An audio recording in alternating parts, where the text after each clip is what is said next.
حضرتك يعني هي نجلة التونسية دي انت كنت المحامي بتاعها؟ لا، ازاي؟ انا المحامي بتاعها بس ما كنتش المحامي بتاعها. انت المحامي بتاع نجلة بتاعت الحصان؟ بتاعت الحصان. طب رد انت بقى يا استاذ. عادي، ايه المشكله؟ طب يعني واجبي، حق الدفاع ده واجب عليا اعمله. ازاي انت مش دلوقتي مش معترض على اللي انا بقدمه دي اللي هي بتقدمه؟ انا معترض؟ لا يا فندم، ده واجب، ده واجب عليا، ده مهنتي، ده حق الدفاع. واجب انك تدافع عن واحده بتعمل فيديو. انا ده واجبي، حق الدفاع. المبادئ اتجزأت يا استاذ.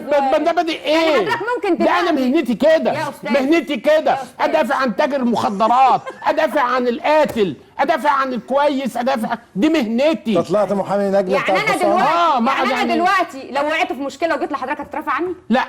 الله، طب انا فرقت عن نجله، ما هي نجله فرقت أنفع. كتير عن نجله. دي نجله انيل.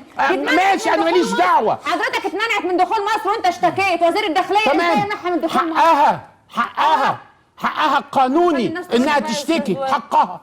وانا منعت حقك انك ترشحي نفسك. طب ما هو البعض هنا هيقول في ازدواجيه. مفيش ازدواجيه، دي مهنتي. يعني بتتهم سما بالاباحيه. تمام، انت بترافع عني. طيب واجبي الدفاع. ونجلاء حصان المتهمه ماليش دعوه بالاباحيه. دي دلوقتي موكله عندي. انا ماليش دعوه باباحيه، مش اباحيه. يعني انا ليا انها موكله، هي يعني انت يمكن ان موكله. تقبل اي قضيه؟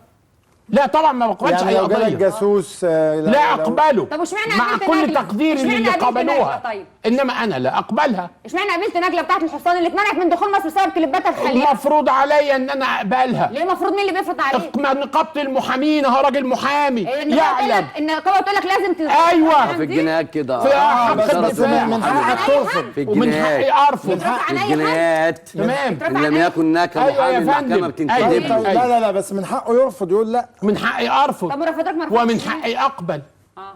عادي. يبقى انت مقتنع بنجلة حصان؟ انا ماليش دعوه، مقتنع بانها ومش مقتنع تم طردها من البلد ولا حق قانوني انها تخش. يا استاذ وائل، دي اتمنعت عشان كليباتها الخليعه، الاستاذ بيدافع عنها، ازاي تمنعوها عشان كليباتها الخليعه؟ وهستمر ادافع عنها. دكتور سمير من فضلك، لكن لو كانت طب ما هنا بقى يبقى فين